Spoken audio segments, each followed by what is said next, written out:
Latest findings by the IEBC show that the number of young Kenyans registered for the August elections has dropped since the last poll 5 years ago. So we're in agreement about that. Now, when we look at the age group between 18 to 34 years old, the persons registered to vote stands at 39.84%.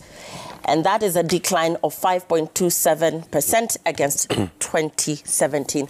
So we'll continue from where you are, and I'll have Alex respond to the fact that you have issues with the integrity of those numbers and whether they are in fact factual. But those are the numbers that we're working with as of now, and those are the numbers that the IEBC has given us, and therefore we're working with those numbers. And I want to throw a question to IEBC and the people behind that narrative, because in 2013 we were given a narrative about tyranny of numbers. And that's how that narrative started. In 2022, we are having another narrative that the youth cannot even manage to reach 50%. And yet in Africa, in sub-Saharan Africa, we are being told that the young people are around 60 to 70% of our total population. So looking to try and take that to the voting register, you should be expecting something like, even if we are... And yet you're implying that the issue is in the numbers, but not in their interest, because, yes, the population, the numbers are there, but the issue is the disinterest and the fact that they did not actually register. I think maybe, can I just jump in here for a minute? I think what Joe is saying is that actually we need to interrogate these numbers. Yes. And it's not 60%.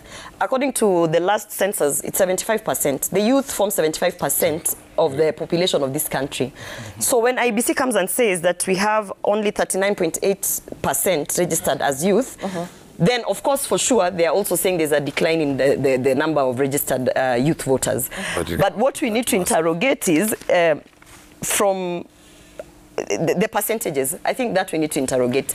And I think this is one of the reasons why we are saying we see the numbers, you've put them out, but just print the voter register and let us have a look at it. Like when I go to my polling center, print the voter register so that I can see, and I'll tell you, half of these people have been imported from ABCD, or these people are dead, or this. Just print it so that we can see. Going back to the issue of the hard copy with the IEBC, the numbers, that says won't happen. Sorry? You close it, the numbers. And there's an illusion that my two colleagues have. When you talk about the statistics, and they don't seem to have the numbers at their fingertips. When you talk about the statistics by the Kenya National Bureau of Statistics, when you say that the youth are 75%, the 75% is anyone below the age of 35. So even that kid at 1 year old or 2 years old is categorized under that 75%. But if you look at the numbers of those ones who are eligible to register and vote between 18 and 35, they are less than 35%. And that's where they miss it. Just relax, you had your time. No, still, we have to interrogate, because we can't just be sitting here because you had your time. So that is the information that I wanted to pass across, that you need to be cognizant of what report you're talking about, whether you will quote Kenya National Bureau of Statistics or Kenya National Housing Statistics Bureau. All those numbers are there, but they do not indicate to what they are trying to create. Secondly, Lillian, you have even quoted IEBC in itself. They are saying that the youth feel they are disenchanted, they are disenfranchised, they are disillusioned about the government. One, because of the high or rather tough economic situation in the country. We are talking about the price of common basic commodities, and it's not just in Kenya. I think it's a global phenomenon. If you go to Ghana, the same thing is happening. If you go to Nigeria, the same thing is happening. If you go to Tanzania, the UK, the same thing is happening. Secondly, before I'm interrupted, and I'll call for protection. I'll also call for your protection.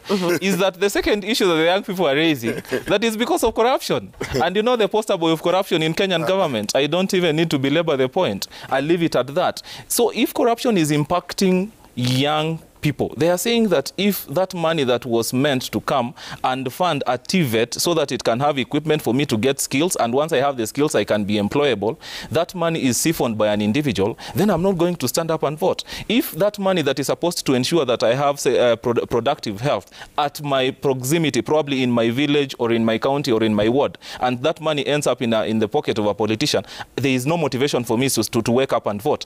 If you talk about even the issues that you're talking about, that there is no representation of the young people. Talk about BBI, and she mentioned about it. I was the center person when it came to the youth participation in BBI. One of the proposals that we presented was that there needs to be 30% youth representation in all government body and commissions. We are talking about voter registration. What is the average age of the commissions in IEBC?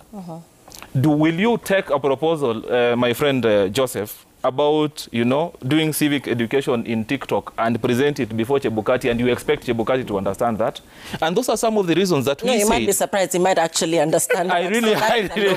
Chebukati is my kinsman and come from the same area. So I really doubt that you will understand. But what we were saying at that point is that we even need at least 2 commissioners to be young people, so that when it comes to issues that are pertinent to the young people, voter registration, government responsive to issues that affect the young people, at least there can be a youth champion who will also bridge the intergenerational gap and ensure that even the old generation can understand the issues and challenges that are facing the young people.